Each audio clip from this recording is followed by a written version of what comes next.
debate on the business resolution, hearing those. And I want to reintroduce Tom Bean, who's joined us on the platform. And I want to welcome, you've never met before, Nina Elgo. She's our parliamentarian. Thank you very much. She is a justice on the Connecticut Supreme Court, and we are delighted to have her on the dais.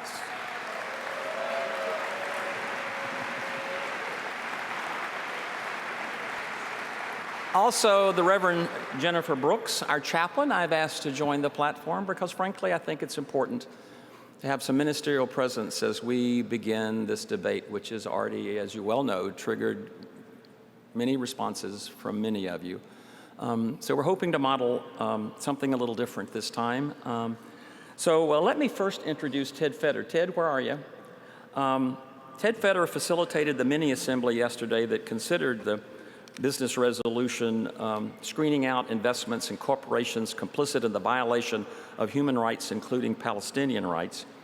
And I thought we'd do something different this year, have the facilitator of these mini-assemblies give you sort of a context of how that went on and what the support was for what amendments. So you want to bring us up to date?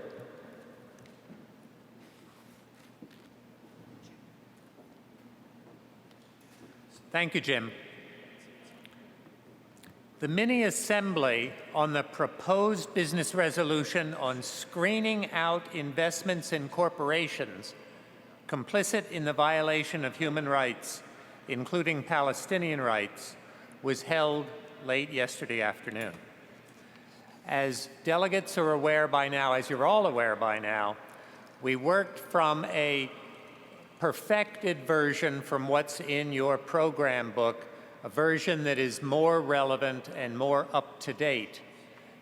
It was yesterday in yellow, and today the new version is in blue.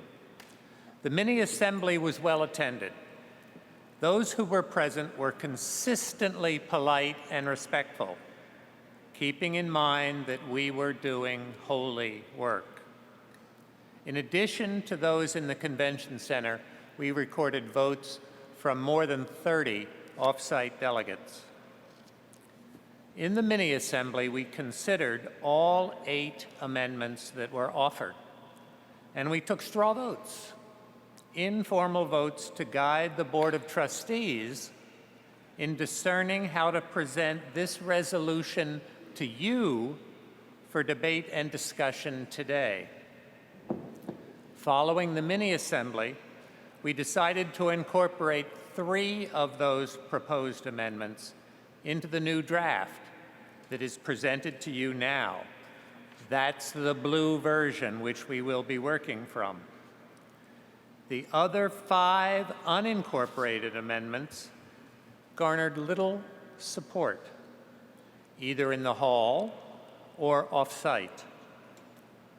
In every case, the straw votes we took on them were not close.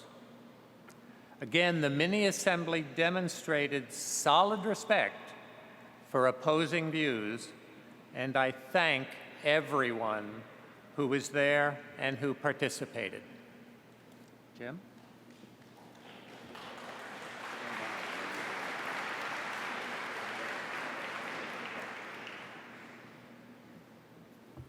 Thanks, Ted. So our next order of business is to debate and vote on the business resolution that you have, screening out investments in corporations complicit in the violation of human rights, including Palestinian rights.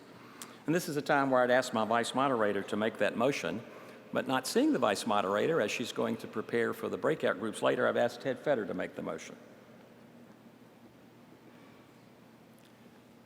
Thank you again. Moved that the business resolution titled Screening Out Investments in Corporations Complicit in the Violation of Human Rights, including Palestinian rights, as amended in the mini-assembly, be adopted by this assembly. Thank you, Ted. Is there a second? The motion to adopt the business resolution has been made and seconded, and the chair calls on Larry Cooper, president of UU's for Justice in the Middle East, to maker of this motion for their statement on the subject. Thank you, Jim. Can you hear me? Moderator? Yes. No. Okay. I recognize the delegate at the procedures microphone. Okay, thank you. I'm Reverend Marlon Avenhart, as delegate from Tulsa, Oklahoma. I'd like to move that we postpone this indefinitely. All right, let me explain that. That needs a second if we're going And to I'd debate like to this. speak to it. There's a second. So to the delegates, there has been a motion to postpone indefinitely. This is a parliamentary process that will stop debate until we decide whether we want to postpone or continue the debate. So it's in motion. So it will suspend all other discussion until we have this debate, and we'll have a few minutes to debate that. Those in favor of this motion to postpone indefinitely should go to the pro microphone and make a statement. And we'll alternate between those who want to support it, this process of postponing indefinitely, and then we'll go to the con for those who want to oppose the postponement. I recognize the delegate at the pro microphone.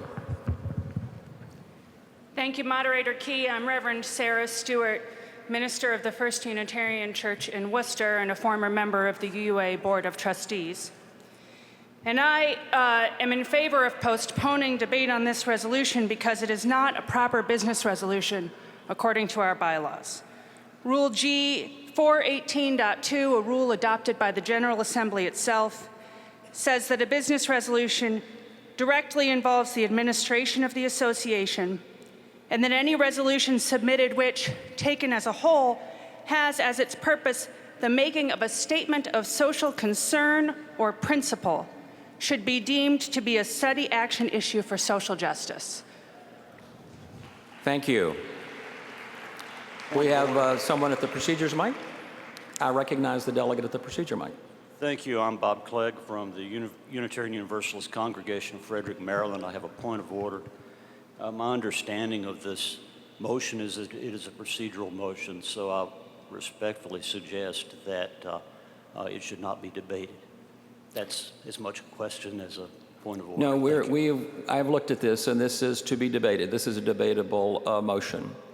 So I go to the con microphone, those who wish to speak against deferring. My name is Curtis Bell. I'm from the First Unitarian Church in Portland, Oregon. And if you look closely at the resolves, you will see that this resolution directs the UUA to be governed by the same screening process that it has used to do that into the future. We're calling on the UUA to adopt and to continue to use a screen that includes, that targets all companies that are complicit in human rights in all areas of the world, including the occupied Palestinian territories. This is therefore a direct request to the UUA and is a valid business resolution. Thank you. I recognize the delegate at the procedure microphone. Mr. Moderator, Jan Taddeo, a delegate from the Unitarian Universalist Congregation of Gwinnett in Lawrenceville, Georgia. I would like to call the question. Call the question. We need now to debate, not debate, this is non-debatable, to vote on whether we want to call the question. This closes out, if passed, closes out the discussion and the debate on whether to defer indefinitely or not.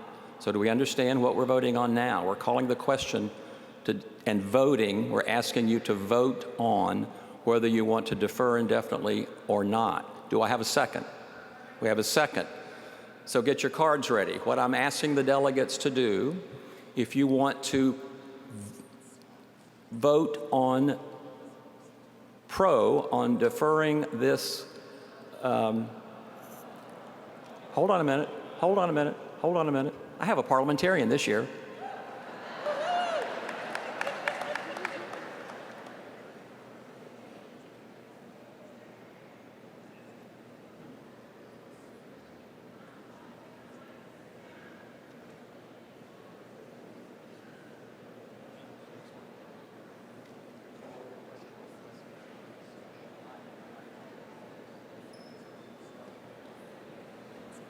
We're calling the question on whether to end the discussion and return to debating the issue.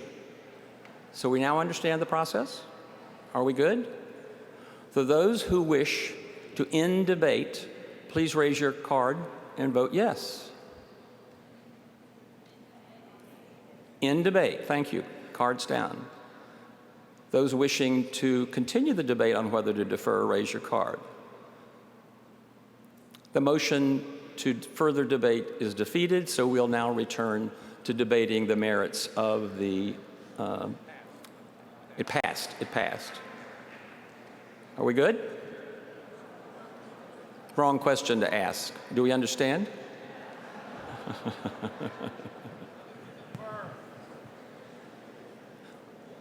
I recognize the delegate at the procedure mic. Thank you, Moderator Key. I'm Karen Courtright from the Unitarian Church of Evanston. And the way I read the proposed business is that it's asking the UUA to continue doing what it is already doing. That's correct. Does this then meet the requirement of a business procedure, continuing a current business procedure? I can report that the council has declared this a legitimate business resolution as written, and our debate will be whether to pass it or not. And let me, we sort of got ahead of the instructions I was going to give you, so let me take a little privilege here and just say a few things before we continue this. The delegates had an opportunity yesterday to hear a panel discussion on the complexity of this business resolution. Under the rules you approved Thursday morning, we have 30 minutes to debate this motion before voting. The motion can only be amended by introducing amendments offered in the mini-assembly, but which were not incorporated.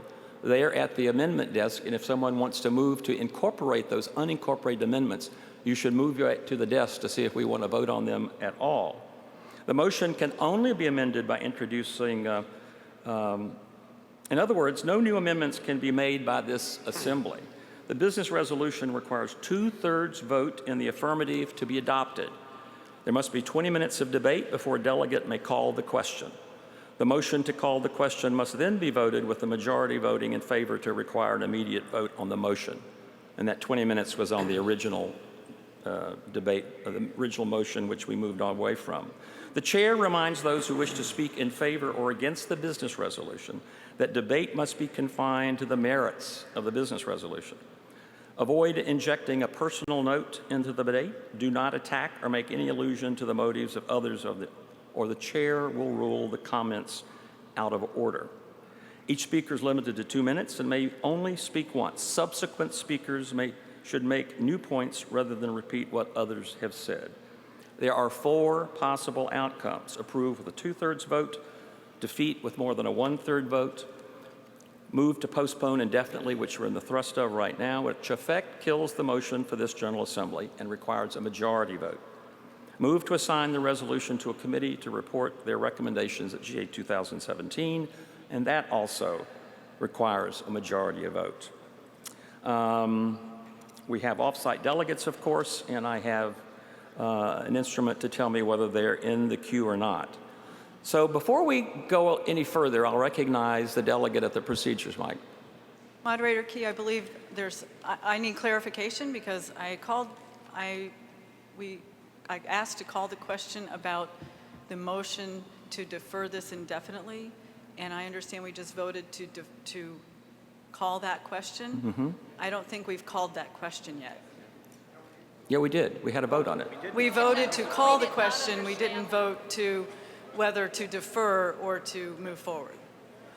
Shall I rephrase the question for the... No, we voted to call the question, and the question we were calling you to vote, so we voted yes, we're going to call the question. Whether to cease debate and move right. to... No, that was to call the question. To cease debate. That's out of order. You can't call the main motion for 20 minutes. No. We didn't. We're asking to call for a vote on the motion that was made to defer indefinitely. I'll make it again. Thank you. It's not again. It's not again, Jim. Jim, what happened was someone called the question, then we voted on whether we were going to call whether the body decided to call the question. The body did decide to call the question. Now we have to vote on the question. Ah, okay. Why don't we do that? So, Mr. Moderator, the vote now is, Mr. Moderator, the vote now, what's immediately in order right now is a vote yes or no to postpone indefinitely. That is what is... No, that's not what we're voting on. We're voting on those votes. What is in order right now Okay. Right now.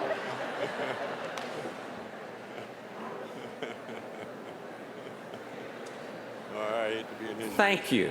Seeing You're welcome. assistance Mr. from we are voting on whether to postpone indefinitely. That's correct, Mr. Moderator.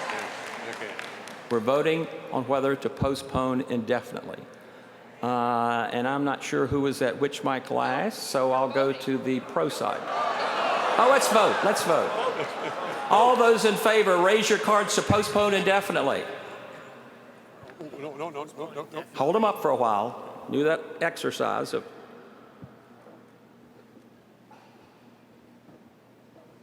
Thank you.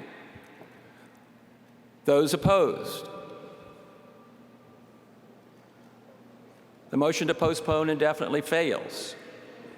Thank you. So you got ahead of me there. So now we're returning to the main motion. And we have someone at the con microphone. Yes, I recognize the delegate at the con microphone. Hi. Jim? My name is Jim? Alan Lindrup. I'm a delegate from the First Unitarian Society of Chicago. I speak in opposition to this resolution basically on two grounds. First, it's not really needed as a business resolution, as was raised up, because of the fact that the UUA's guidelines for social responsibility have already eliminated our investments in any of the firms that were of concern to the proponents of this resolution. And second, particularly because this is an interfaith assembly or General Assembly where we're trying to encourage interfaith relations, I think that this statement, which does not recognize the right of Israel to exist, where in the mini assembly they voted down any recognition of the state of Israel to exist, will be taken in a broader American society as a UU statement against Israel and may be understood as being anti-Semitic. I know we don't intend that, but it may be understood that. I think it will damage UU Jewish relations in this country. That will be its main effect. So I strongly urge we don't adopt this. The UUA is already carrying out the proper social responsibility. Thank you. I recognize the delegate at the procedure microphone. Thank you, Mr. Moderator. Olivia Holmes from Peterborough, New Hampshire.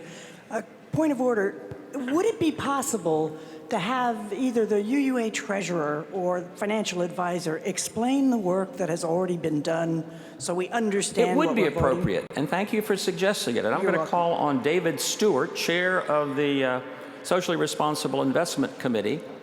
Have to hold on, please. To explain what they do and how they apply their screens. Could you come to the procedures mic and explain that for us, David? Hello, David Stewart. I'm a member of the Northwest Unitarian Universalist Congregation in Sandy Springs, Georgia, and the chair of the Socially Responsible Investment Committee. With regard to screening human rights in conflict zones, this is a new screen to us. It was instigated because towards the end of 2014, there were the Holy Land principles that came to our attention, which focused on this particular issue of Palestinian human rights. As a result of us not feeling that we could support that particular resolution that was being pushed into a lot of companies, we decided to do our own investigation. As a result of that, we came up with the human rights screen that we did. It did screen out 4 companies, specifically the ones that are in the U.S. domestic market that were referenced in the original version of this resolution. There were other companies that could have been screened out. However, they were already screened out by other screens. Specifically, Exxon was screened out because of its involvement in human rights violations in Western Africa. So this was not targeted to a particular geography. In fact, it is worldwide. And that is where we stand today with that particular screen. Thank you for that explanation. Was that helpful? And I'm going to go with apologies to the pro microphone so the maker of this business resolution can make the statement. So, Larry, I go to you at the pro microphone. Thank you, Jim. Yes, my name is Larry Cooper. I am president of Unitarian Universalists for Justice in the Middle East, a member of the First UU Congregation of Ann Arbor, and an associate member of the UU Fellowship of Marion County in Summerfield, Florida. First, I want to thank the 1,700 UUs from 300 congregations who signed our petition last winter, thereby assuring that this business resolution would be placed on the agenda of this General Assembly. That resolution, as printed in the program book, called on the UUA to refrain from investing in 5 corporations that were profiting from and supporting human and legal rights violations in the occupied Palestinian territories. Soon after that proposed resolution satisfied the criteria to be included in the agenda of this assembly, the UUA completed divestment from all of the corporations listed, and we applaud the UUA officials for doing so. The specific corporation divestment objectives of the proposed resolution were thereupon achieved, but a modified version of the proposed resolution is still necessary, one that formally calls upon the UUA to continue using human rights investment screens that effectively identify corporations complicit in the violation of human rights around the world, implicitly including the occupied Palestinian territories.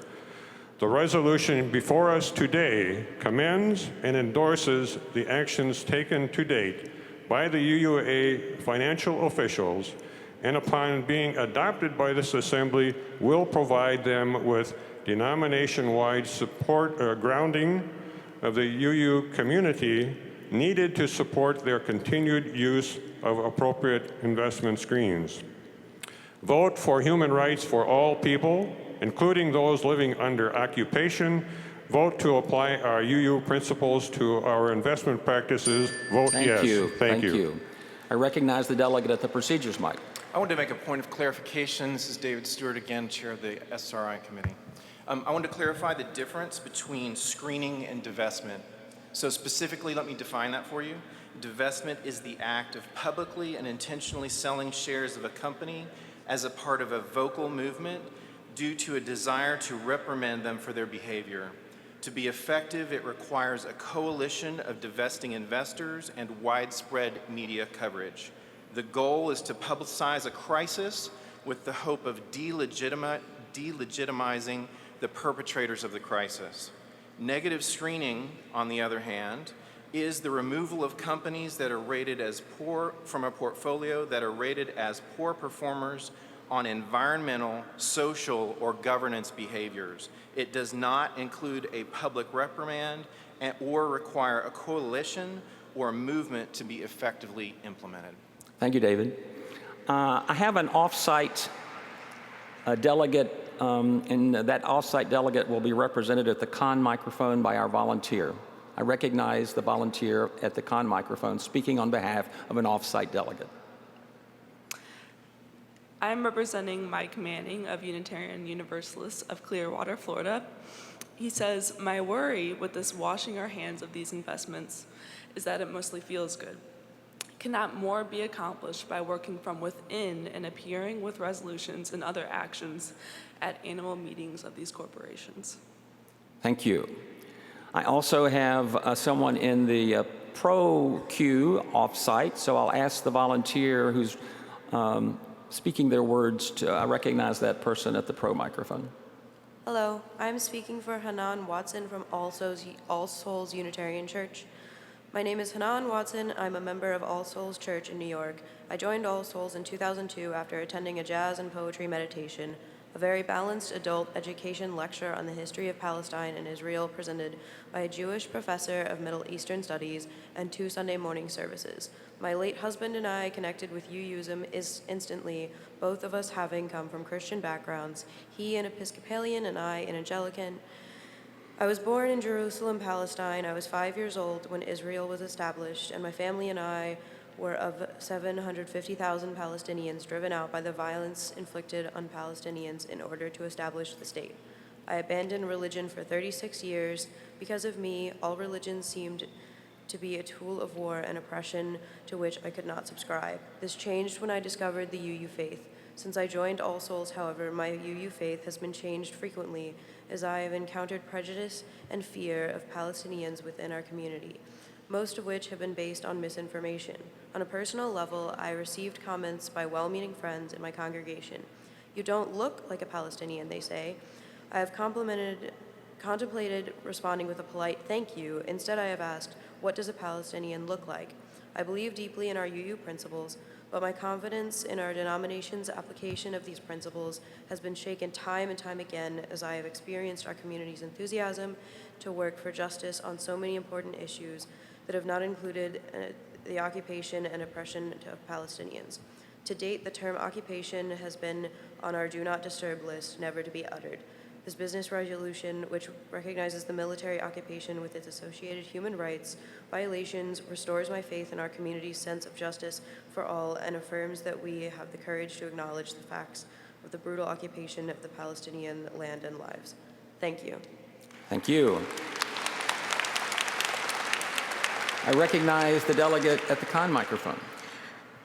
Thank you, Mr. Moderator. My name is Rachel Rott. I'm a member of Palomar Unitarian Universalist Fellowship in Vista, California. My congregation supports a program called Hands of Peace that brings together Palestinian, Israeli, and American youth for 3 weeks of intense dialogue and relationship building in San Diego and Chicago. 3 summers ago, my family hosted 2 young Palestinian women, Lean and Hadil. They are the daughters of my heart. I worry every day for their safety. I also have dear friends who are Reformed Jews here in the U.S. who share my desire for a 2-state solution and who are equally disgusted with the Netanyahu administration. In our congregations and in this association, we hold people of many beliefs and backgrounds in the pluralism of our faith in a covenant of acceptance and love. I worry that we are breaking covenant with the Jewish members of our congregations and with our American Jewish siblings, many of whom share our deep sorrow over the human rights concerns regarding Israel's oppression of the Palestinian people. Why do we have the capacity to tell Westboro Baptist that we love them, but we do not have the capacity to hear people whose stories shed light on real concerns about the negative repercussions of the BDS or boycott, divest, sanction movement that this proposal would align us with? Why do we have the capacity to welcome a Pentecostal minister into this body with open and loving arms, but in yesterday's mini-assembly, an attempt was made to bring in language that recognizes the right of Israel to exist, and it was roundly dismissed? Whether overt or not, this could be perceived as anti-Semitism. Whether intended or not, this effort does add to the growing hostility toward Jewish students on college campuses in this country. If anyone should be able to hold the duality of a free and safe Palestine and a free and safe Israel, it should be us, the Unitarian Universalists. This proposal is well intended. Believe me, I want to speak up on this. Thank you very much. I recognize the delegate at the pro microphone. Hi, my name is Emma Stout, and I'm a delegate from Pilgrim House UU Fellowship in Arden Hills, Minnesota. I am so excited and inspired by the opportunity before us today to make a powerful statement of our faith, even when the process risks discomforting us. The dialogue so far has been emotional, and at this General Assembly, perhaps the most concerning aspect of the conversation around divestment has been the lack of Palestinian voices on the stage. It has been a missed opportunity to hear from Palestinians, and so I want to take this opportunity to quote my friend Nadia. Nadia says, "With the majority of my extended family residing in the Gaza Strip, when do I get to share our story with the Assembly? When do I get to tell you about my family's suffering as a result of the illegal occupation and blockade of our home? Is my voice less important than the Jewish voices invited on the stage? Is my story or my family's story less valued than theirs?" Nearly 2 million Gazans have lived under an illegal blockade for 10 years. What does that look like? The Palestinian people cannot feed their families. Over 90% of the water is undrinkable, 80% of the people are dependent on foreign aid, and 92% of the children in Gaza have exhibited signs of PTSD. HP, one of the companies that the UUA divested from in April, sells the Israeli military technology used to enforce this brutal blockade. We, Palestinian civil society, have called for the international community to divest from corporations complicit in the Israeli occupation. This is a non-violent action that all people of conscience can take to send the message that the Israeli occupation is anything but normal, anything but moral. End quote. I firmly believe, as a UU, that passing this resolution will send a strong message that UUs are opposed to human rights violations against Palestinians. I'm voting with my conscience today to stand on the side of love. Will you? Thank you. Thank you. And I'm going to go to the con microphone, and then I'm going to go to the amendment mic. Enough time has passed where we can consider amendments. I'm going to ask I'm going to channel the panel discussion of yesterday and ask that we refrain from supporting pros and cons statements. I think this could be a more discerning body if we just listened, processed, and then we'll ultimately vote. I recognize the delegate at the con microphone. Thank you, Mr. Moderator. I'm Reverend Howard Dana, and I serve First Parish in Concord, Massachusetts. I'm speaking against this resolution not because I don't believe in human rights for all, but because this unnecessary statement will do great damage to our work with American Jews who want the same improvements in Israel that we want. I'm a Unitarian Universalist minister in part because I know Unitarian Universalism can be a bridge builder between religions. We are at our best when we seek to span religious differences to find common humanity. This resolution will not build a bridge, it will build a wall. Whether we recognize it or not, this unnecessary statement will signal to our American Jewish neighbors that they have lost a religious friend. They will see the wall, even if we can't. I urge you to vote no on this resolution. Its passage is dangerous.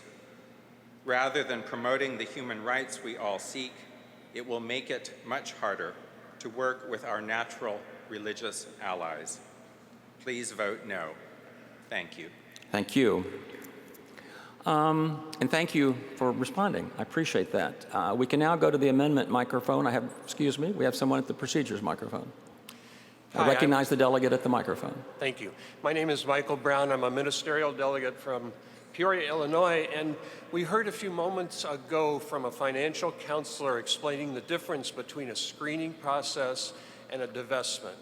And it appears to me that the motion is about a screening process.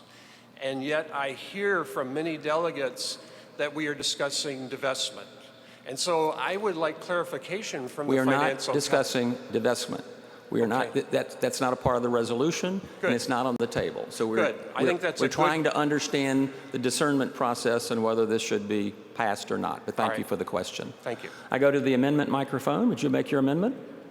David Shea, Valley Unitarian Universalist Congregation of Chandler, Arizona. I'd like to move unincorporated amendment number 4. Could we get that on the screen? I don't have that in front of me. You have it over there? You have it?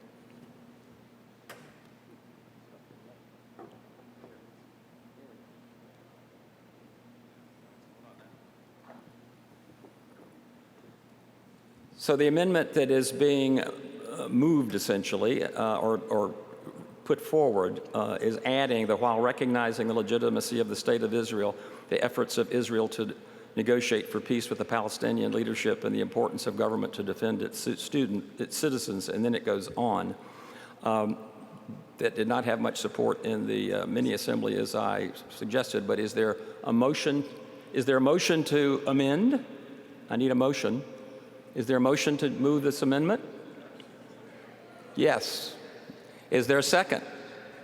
All right, we're ready to debate the amendment, but I'll first go to the procedures microphone. I am representing Jesse Ford from the UU Fellowship of Corvallis in Oregon. He says, we seem to be considering the main motion.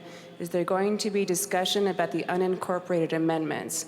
We need to do so before voting on the main motion. Of course, he's right, and we're doing that right as we speak. So his request came in before we did all of that, but thank you. I'm going to go to the pro side on this amendment that we're considering, and so you have your statement. I recognize the delegate at the pro mic. David Shea, once again. I have heard first and second hand accounts of the brutality of the occupation. I've been very moved by that.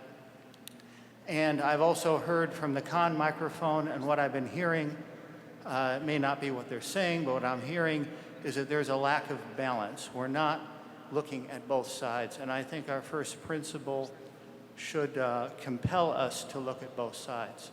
Israel's right to exist, the many efforts Israel has made for peace. If we included that in the amendment, I think that would make it stronger in two ways. It would give us more support in this body, so we would vote by a larger majority or a majority, and I think it would have more effect in the world at large. So I think this amendment would make this resolution more powerful and help it attain its purpose more effectively. Thank you. I recognize the delegate at the con mic to speak against this amendment. Thank you.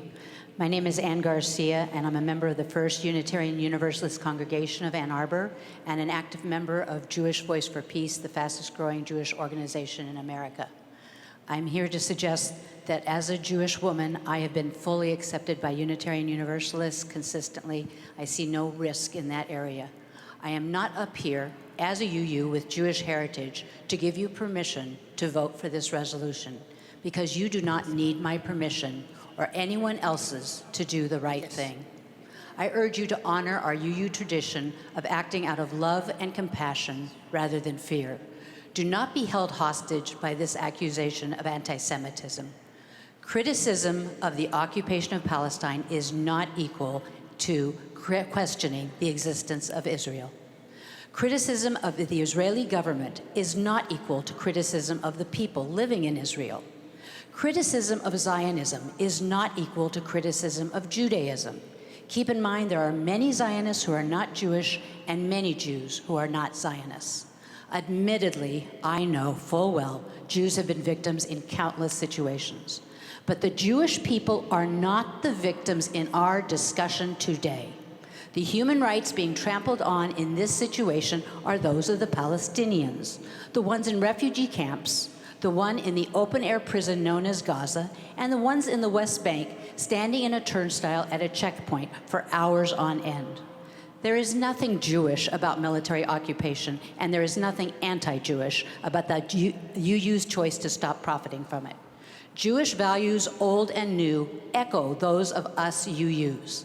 Isn't the UU's sixth principle for justice, equity, and compassion in human relations the same as when Rabbi Hillel stated in 110 BC, that which is hateful to you, do not do to your fellow? That is the whole Torah.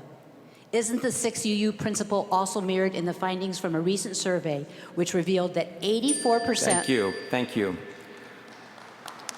I recognize the delegate at the procedures mic. Mr. Moderator, thank you. My name is Morgan Johnstone from Arlington Street Church in Boston. As a new first-time delegate, I may be out of turn here, but I have a point of information, I believe. The agenda says that we are speaking about a business movement for divestment. You recently said that we were not speaking about divestment, and I am a little bit confused. That is true. The original business resolution was on divestment. It was amended to take out divestment. So today we're not talking about divestment, whether to or not to. We're talking about the merits of, right now we're talking about the merits of the amendment to the main motion. Thank you. Thank you. I go to the delegate at the pro microphone. Hi, my name is Van Strom Dracul. I am delegate for the Unitarian Fellowship of DeKalb, Unitarian Universalist Fellowship of DeKalb, Illinois.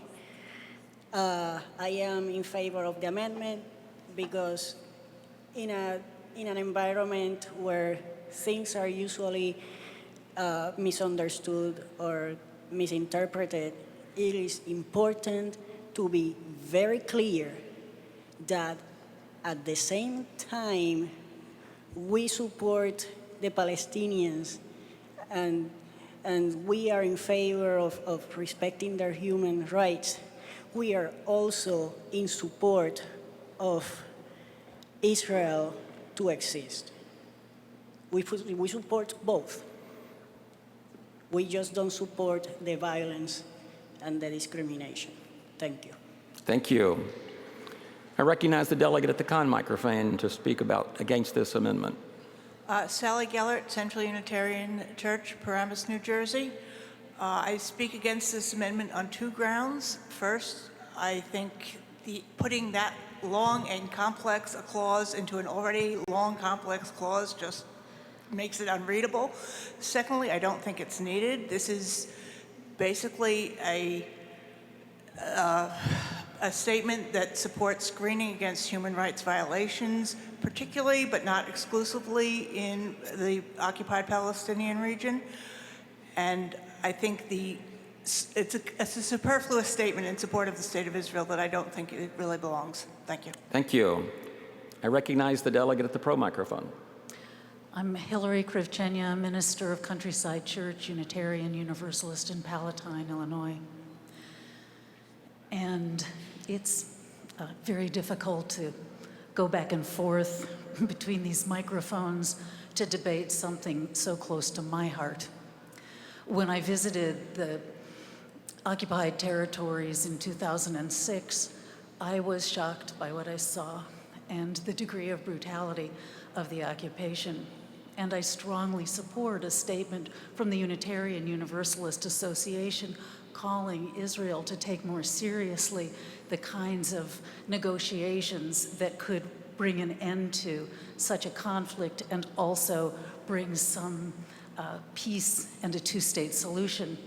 However, I think it's essential to add this kind of wording because also while I was there, I saw that the world would judge Israel differently than it would judge other countries because the level of anti-Jewish feeling globally is still incredibly powerful. And I would not want from this association a statement that that only condemned this behavior without recognizing that these two issues are so linked.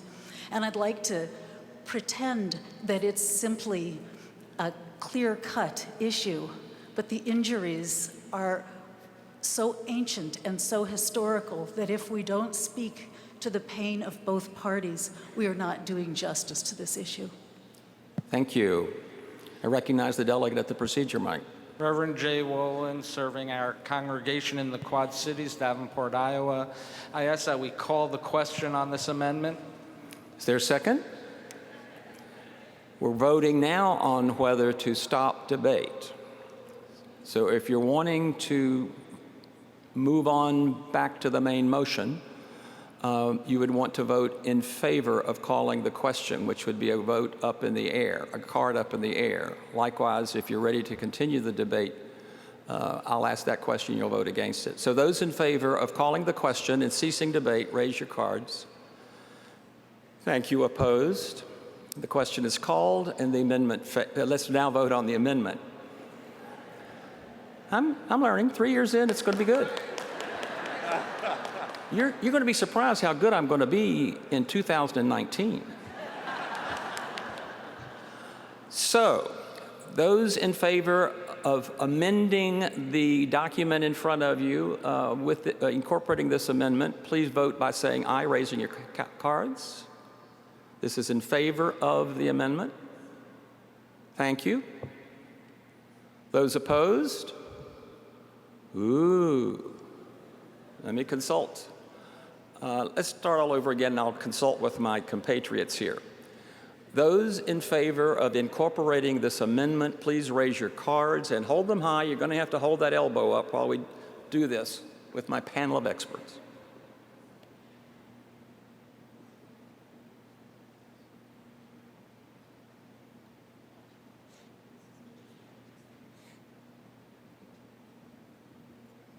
Thank you. Those opposed to this amendment, please raise your cards. I have an opinion, but I want to check with some others. Thank you. Thank you. You can rest your arm. The amendment passes. Thank you. So now we're returning to there's another amendment. Yes, I recognize the delegate at the amendment microphone. I'm Reverend Marlon Avenard, the senior minister in our All Souls Church in Tulsa, Oklahoma, and I'd like to propose that we vote on amendment number 1. And I'd like to speak. Did we get that screened up? Could you read it for us, Marlon? Or you can do it there if you like. I just need to be able to see it. I don't have it in front of me. Okay, let me read it then. I can see it. Whoops, I can't see it.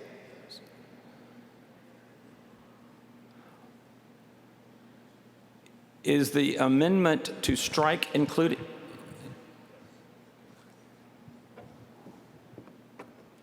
Yeah, they're striking the words including Palestinian. There's several changes.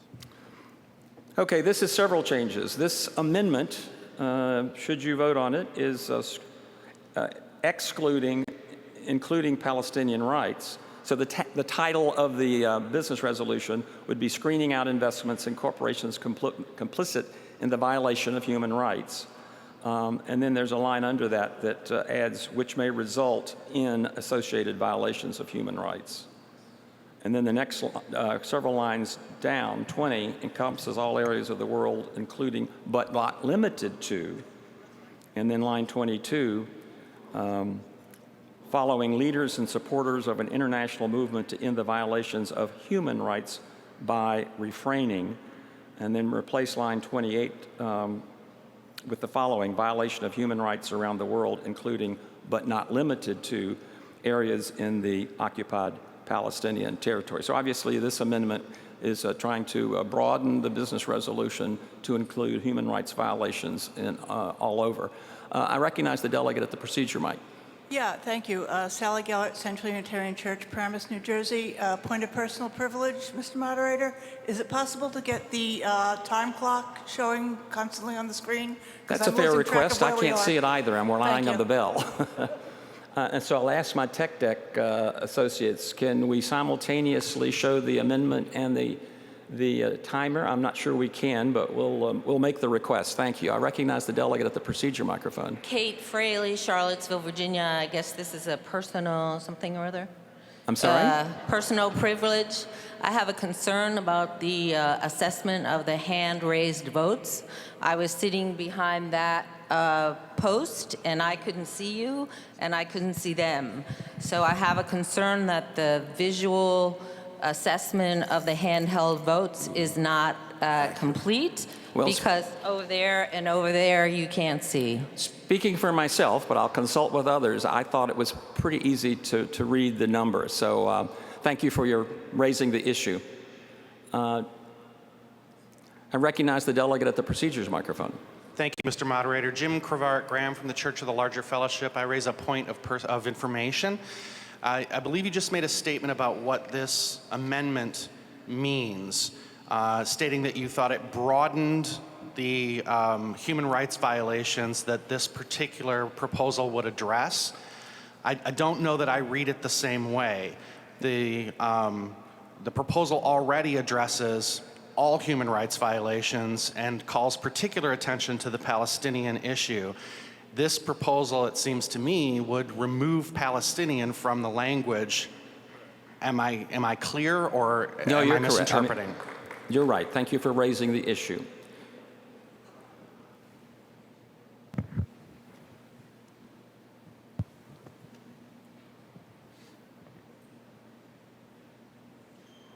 Are we ready?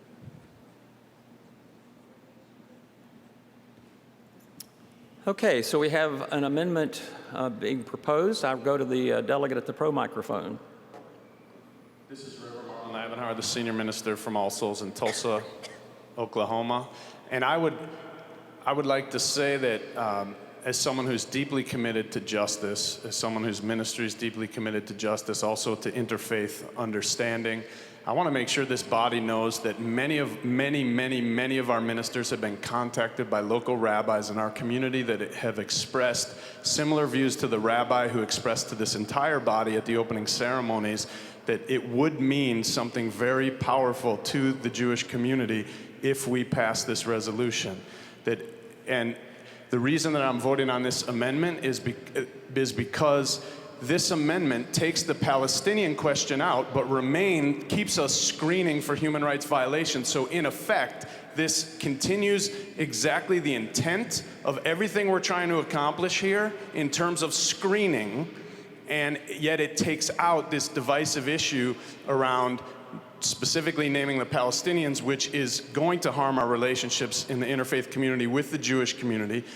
People keep pointing to the fact that the Presbyterians and the Methodists have passed a similar resolution.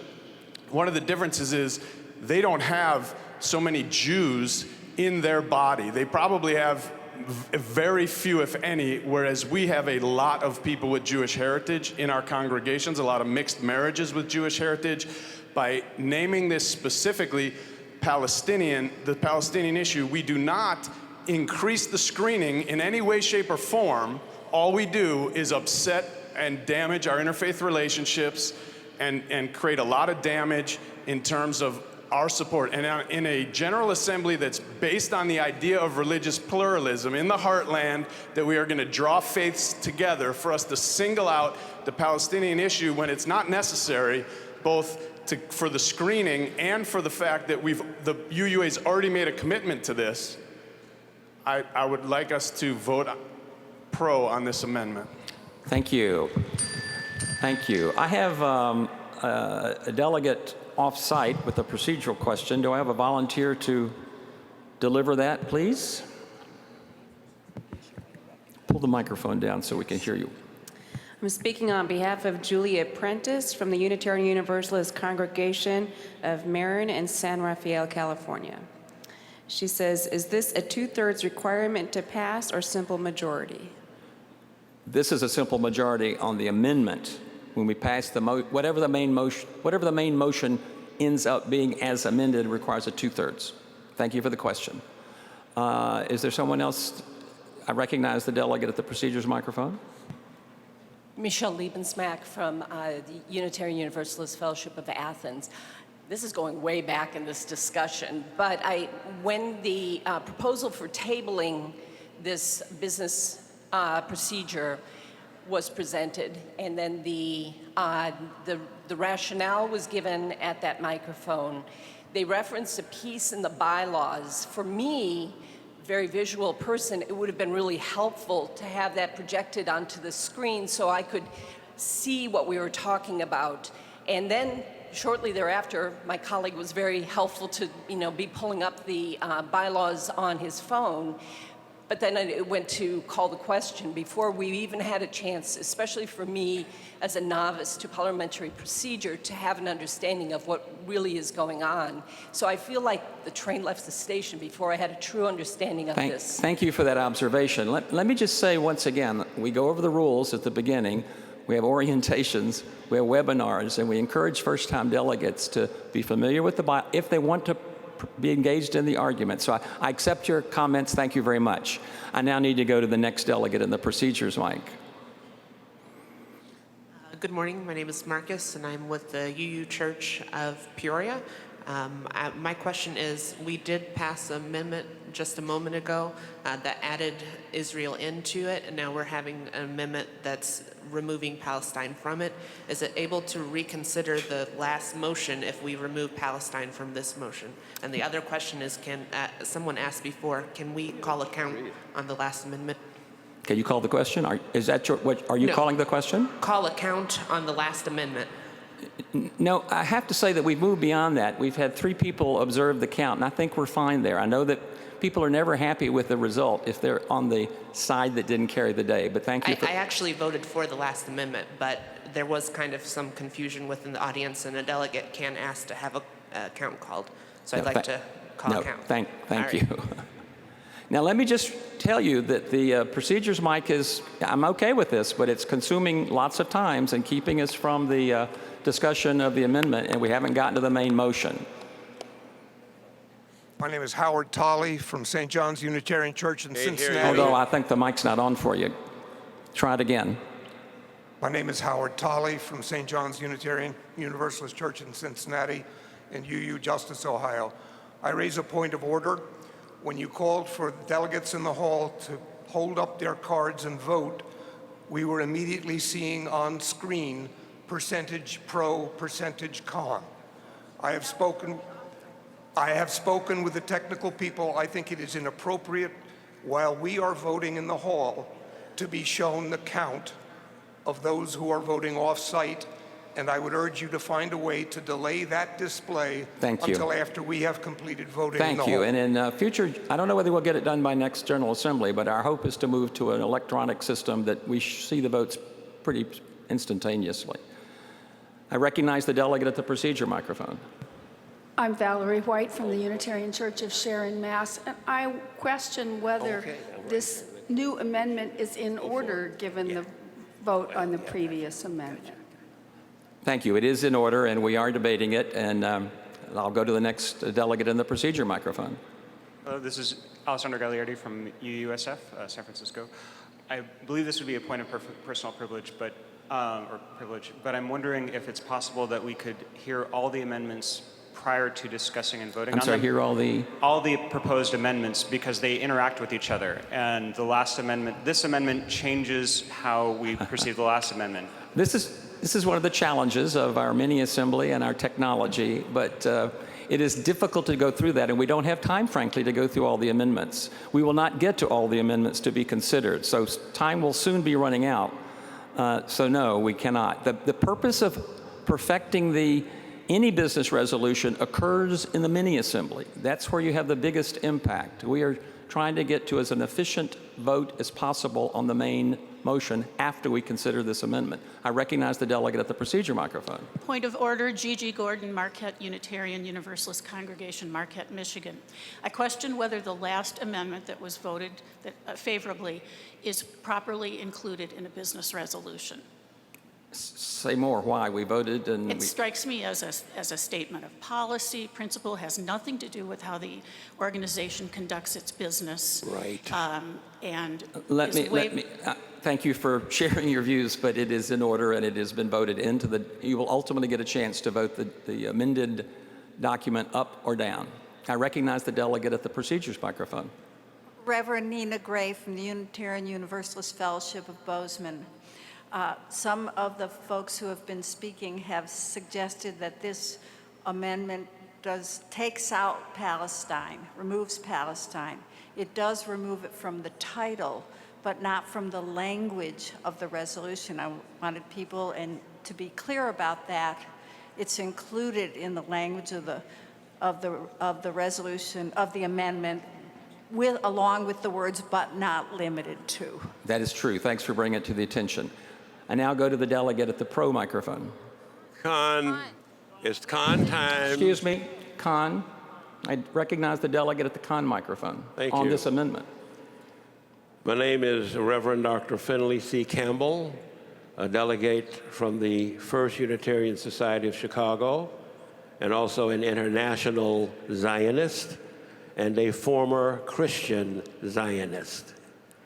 The issue is not everyone who is suffering, as our Black Lives Matter folks argue. You can't say all lives matter when you're talking about Black Lives Matter. I disagree with that in general, but in this particular case, I'm in agreement. The Palestinian situation must be right in the title and in the body of the document. This is not about all the oppression going on everywhere, though horrible as it may be. The problem is that at our opening ceremony, Rabbi Rick Jacobs said that he opposed the resolution before our General Assembly concerning what we now call screening, because it will cause division, because it might prevent a two-state solution for Israel-Palestine. That suggests that there's already a peace process in place concerning Israel-Palestine. That is why we must focus very sharply on the issue of the Palestinian brothers and sisters and their particular suffering. If there is going to be peace and understanding, there cannot be that by sweeping under the rug the nature of the particular oppression that is going on in the Palestine-Israel society. Therefore, we must recognize finally that apartheid didn't hit everybody. Apartheid was very specific to a specific people in a specific country. Apartheid was a system of racial segregation in a specific country directed against a specific people. To talk about all the suffering everywhere as if it's somehow equal is a sort of a disservice to the discernment process of making a difference between what is all suffering and the particular suffering that's in our faces. Thank you. Thank you. I'm going to recognize the delegate at the procedures microphone, but the chair would not be disappointed in a motion to call the question. Well, I recognize the delegate at the procedure microphone. Thank you, Mr. Moderator. Jim Crevart Graham from the Church of the Larger Fellowship. I actually came up for a point of information or a point of personal privilege. Certainly. There's been some question at the procedural microphone about what exactly this particular amendment does or does not do. We got an opportunity of about a minute or a minute and a half of actually seeing the text of the amendment on the screen. I think it would be helpful for the delegates, thank you, to have it up on the screen again so that we could review it. Let's have this up on the screen while we're considering the delegate at the procedure microphone. If we can get it up briefly before I recognize. My name is Reverend Anastasia. I'm a delegate from All Souls Unitarian Church in Indianapolis, and I'd like to call the question on the amendment. The question has been called. Is there a second? All right. We are now voting on whether to vote on this amendment. I'm sorry, to vote on calling the question. All those in favor of calling the question and stopping debate, please raise your cards. We're voting. Thank you. I drafted the amendment, and I wanted Those to opposed to calling the I question. didn't get to The question is called. We are now going to vote on amending this, voting the amendment up or down. I'll go to the delegate at the procedure mic. Yes, my name is Kurt DeWeese. I'm with the Abraham Lincoln Congregation in Springfield, Illinois. I drafted this amendment. I didn't have an opportunity to explain it. There have been people explaining it wrongly, and I think I should have the opportunity to present it. Why don't you go and explain the amendment really quickly?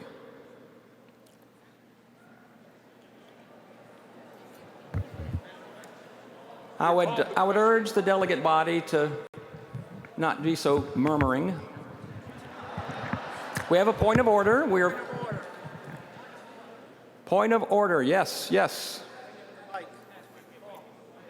We have some confusion here at the delegate mic. I believe the question has been called and has been seconded. Question has been called and we're ready seconded, to vote on and whether we must vote now. Close Vote. debate. We must now vote.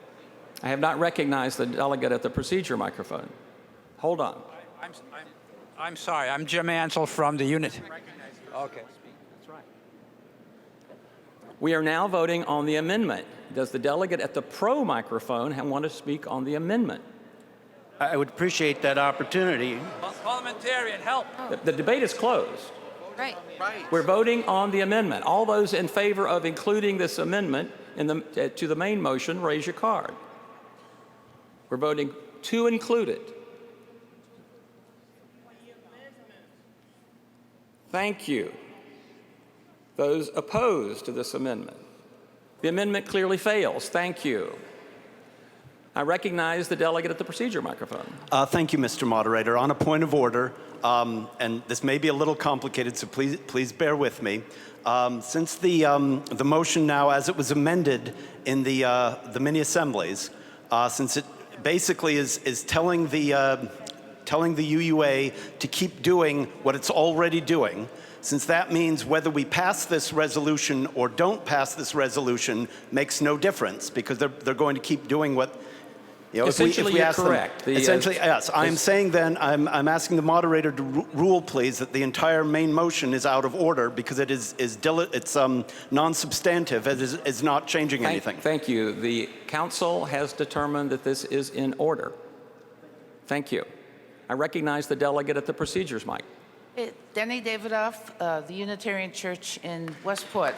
And Mr. Moderator, I just wanted to commend you for extending a courtesy to the delegate who had written the amendment, who requested as a point of personal privilege that he be allowed to explain his own amendment.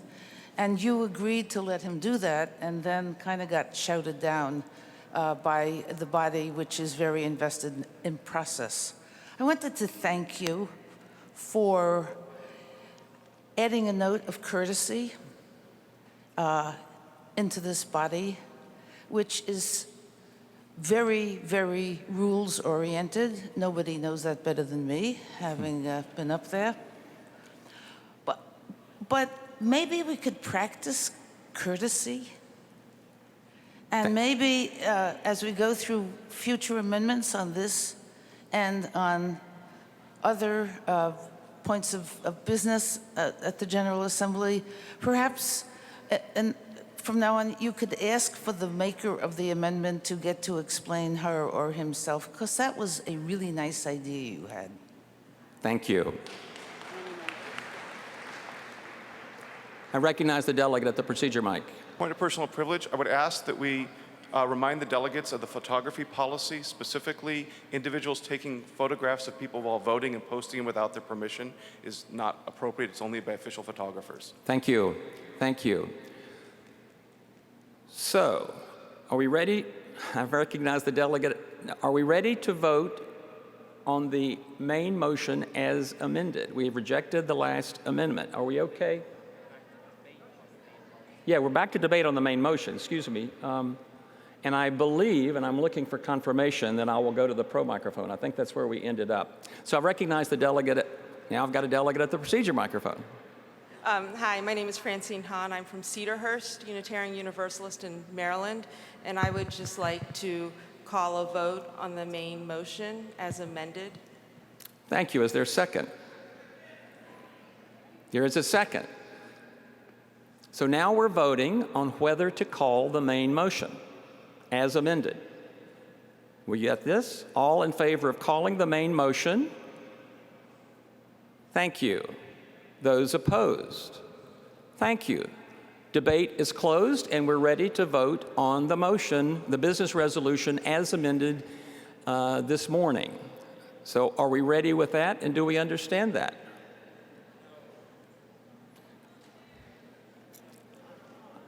I recognize the delegate at the procedure microphone.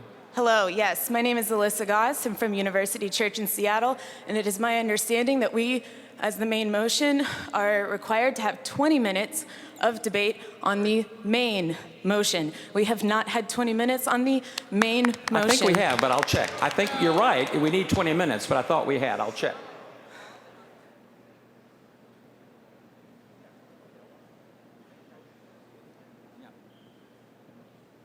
Yeah, we've had more than 20 minutes with the amendment, so we're in good shape. We're ready to vote. Amendments, it's the main motion. We had a main motion debate before we got to the amendment, But so that we're wasn't good. a full 20 minutes. Thank you. I appreciate you bringing that question to the floor. I recognize the delegate at the procedures mic. Jim Ansell, Unitarian Congregation in Shelter Rock. I'd like to, raise a point of order, and this I'd like to the parliamentarian to be the one making the ruling on this. Here we have a motion, and I find it completely wrong that we should go from an amendment to voting on a motion without discussion. I feel that's totally inappropriate. And silenced.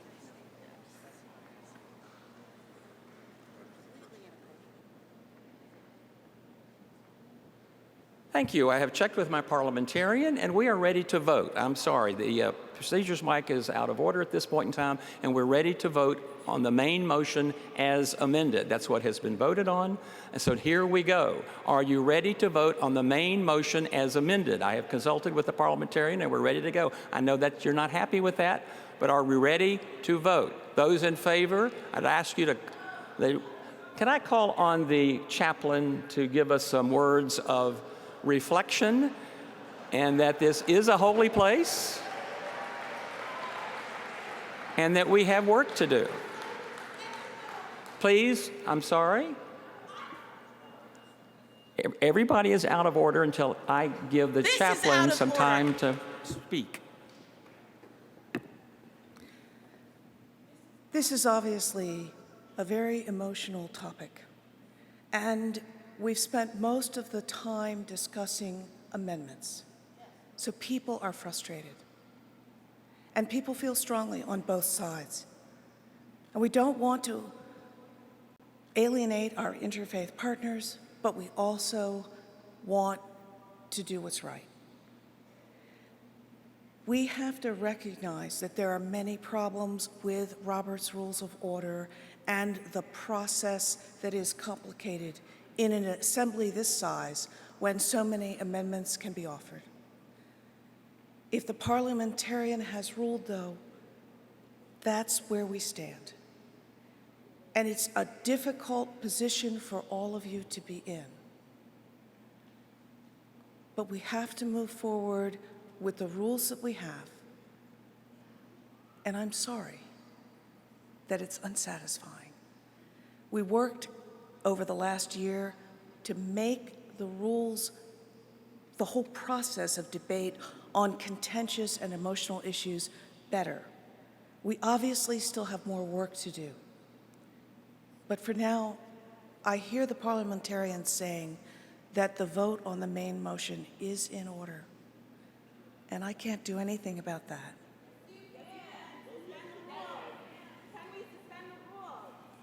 That's a question for the parliamentarians. Can they suspend the rules? You could do business differently. This is exactly what we work. We have some consensus from the parliamentarian. So we have not exceeded our time limit, so we do have a few more minutes to debate the main motion as amended. Thank you.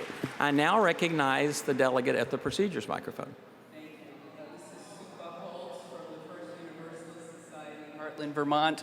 It's a point of personal privilege. Whenever we get to it, could you have somebody read the motion as we're going? Because I was sitting back there not knowing exactly, with the back and forth, exactly where we are, and I would just appreciate that when we get there. Well, okay. Thank you. I now go to the pro microphone for people who want to speak in favor of the main motion.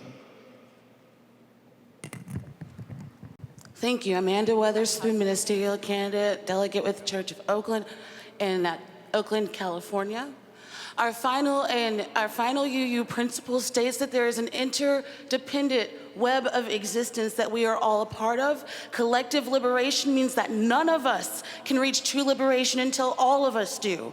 The social challenges that we face, that we had as UUs, immigrations, reproductive justice, black and brown racism, mass incarceration, these cannot and must not be separate from the apartheid in Palestine. And on behalf, many of the members of the Black Lives UU Collective, we not only support not investing in these corporations, but we denounce fully and completely the occupation and degradation of the Palestinian people, understanding that it is impossible to reach black and brown liberation here if our brown brothers and sisters and siblings in Palestine are not reaching liberation there. They've been robbed of their personhood, and we can no longer sit in silence as people of faith while they remain that their rights are being violated. I ask where we will stand in history. I ask where we will stand as people of faith and where we stand as human beings, and I urge everybody to do the same. Thank you very much.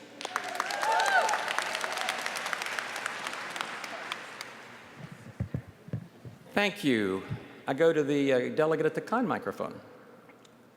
Thank you, Moderator Key. I'm Reverend Sarah Stewart, minister of the First Unitarian Church in Worcester, Massachusetts.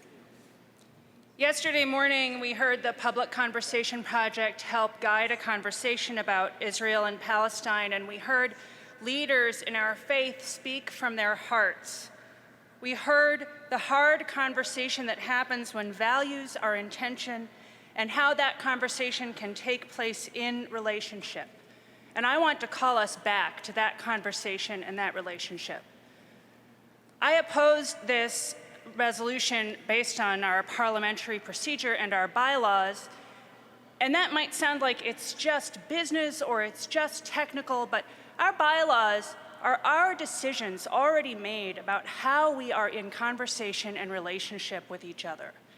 And our bylaws, passed by former General Assemblies, tell us that we have these hard conversations over time in our congregations and communities, speaking from the heart, sharing our values, respecting our relationships with one another.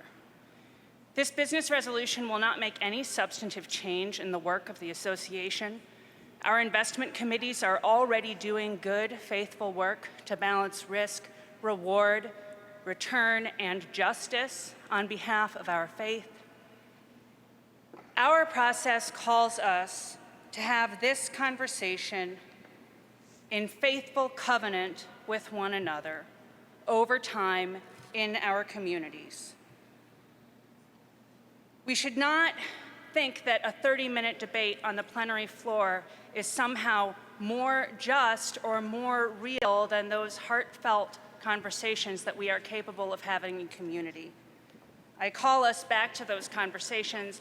I ask us to vote no on this resolution. Thank you. Thank you. The time is up on our original debate period, and I'll go to the delegate at the procedures mic, and then I can entertain a motion to call the question if the body is so moved. I recognize the delegate at the procedure mic. Good morning. I'm Martin Kaplan from the Bucksmont. I'm Martin Kaplan from the Bucksmont Unitarian Universalist Fellowship in Warrington, Pennsylvania, and I move to call the motion.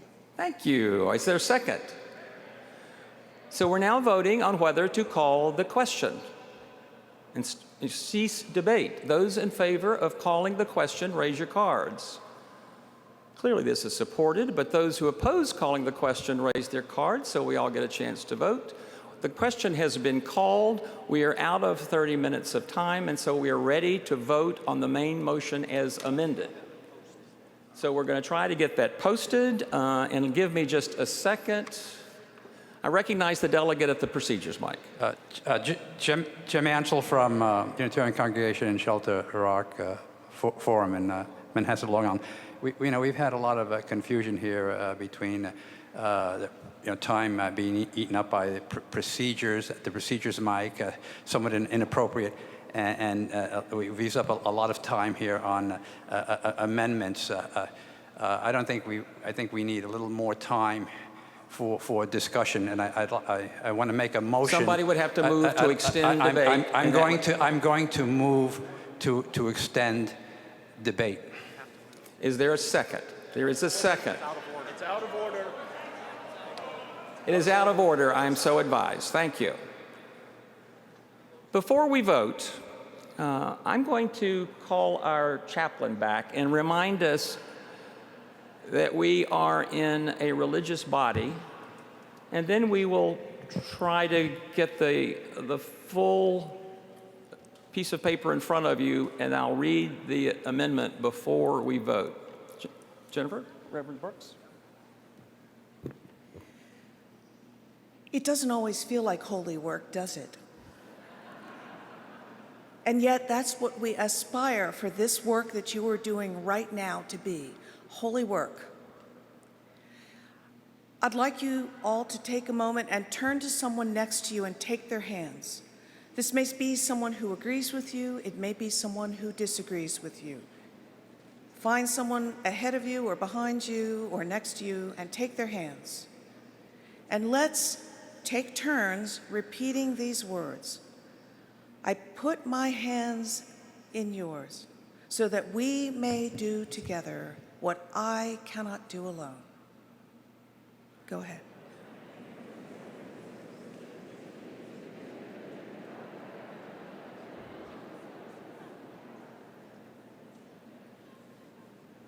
We are here to do together what as individuals we cannot accomplish alone. We are not always sure about whether what we decide in these assemblies, we're not always in agreement about whether it's the right thing. We are doing our best. Let this work, whatever the outcome, be holy work. Amen.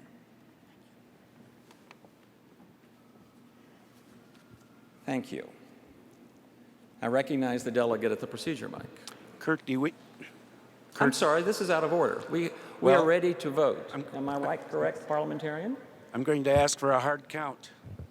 We will have to wait until we vote before you ask for that. Okay. And you'll have to have 99 other delegates to agree with you. And that will take a while. You may want to think about trusting the people on the stage to survey the hands and then do a counted vote if it's clear that it is close. Let's go. Hold on just a moment.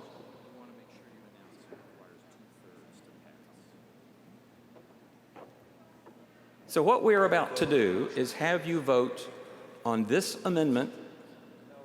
I'm sorry, no, this business resolution is handed out this morning as amended on line 14. So if you've got the document in front of you, it's line 14. And as you get over to the 2/3 of the way into the sentence, in many ways over many years, comma, we are inserting that phrase that's on the screen. And what we are inserting is, while recognizing the legitimacy of the State of Israel, the efforts of Israel to negotiate for peace with the Palestinian leadership, and the importance of a government to defend its citizens, and then it picks up the, that language. Are we clear on where we're voting? And I'll recognize the delegate in just a moment, but I want to make sure that we're all clear on that. Are we reasonably clear that we're voting whether to approve this or not? It requires a 2/3 vote. Okay, no, that's basically what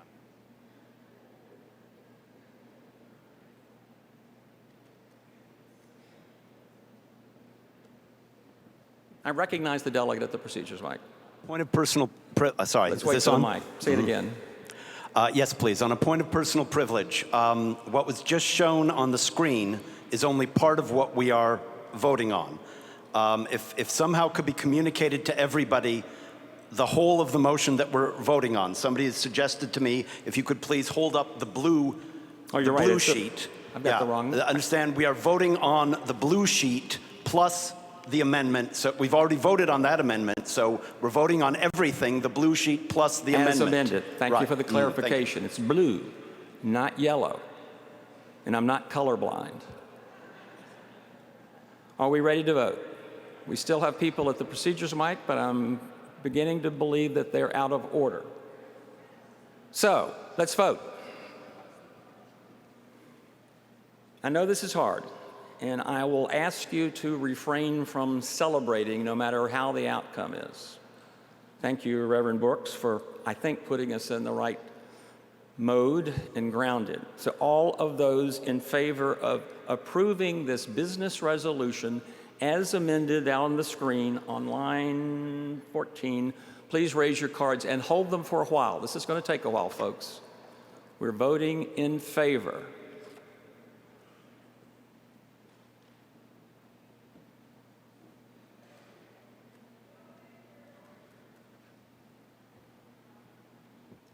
Thank you. Those opposed, hold them up just a moment.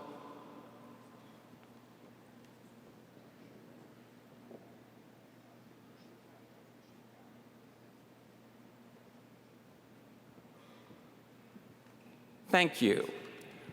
We believe it is close, and we should count the votes. So I would key up the tellers to be ready to vote by sections. This is going to make your arm ache, so just be prepared. So if the tellers are in place, I'll wait for a high sign from them, and then I'll ask for a vote, a counted vote. Are we ready?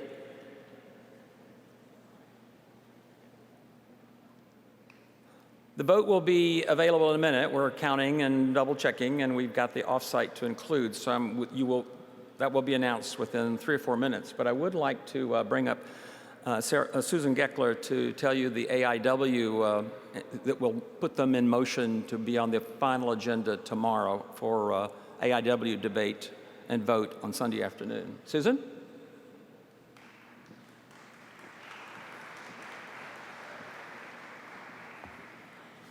Thank you.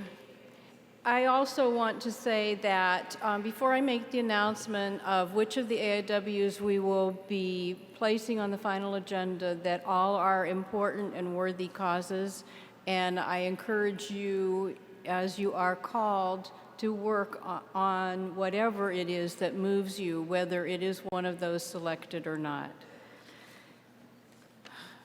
Based on the votes of the delegates, the Commission on Social Witness moves to admit the following 3 issues to the final agenda for a vote on Sunday. The first one is proposed AIWA, Build Solidarity with Muslims. And maybe we should, just out of respect for everyone, not, be approving or disapproving, because there are some who will not be selected. The second one is proposed AIWB, Some Guns, All Guns, Legislating Appropriate Restrictions. And the final one to be placed on the agenda for Sunday is proposed AIWF, Stop the Hate, Protect and Support Our Transgender Brothers, Sisters, and Siblings.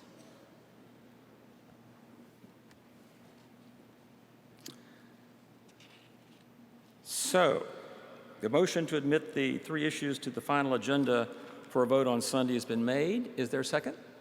There's a second. So this motion is not debatable or amendable. Aren't you relieved? I know I am. This motion is not debatable or amendable, so those in favor raise those green cards to admit them to the agenda. It's all we're agreeing to. I knew you'd want to do this. Thank you. Those who are opposed to putting these on the final agenda? Good. The motion carries. We'll talk about these tomorrow afternoon. I think I'm going to call on Susan Ritchie to report on our little change-up.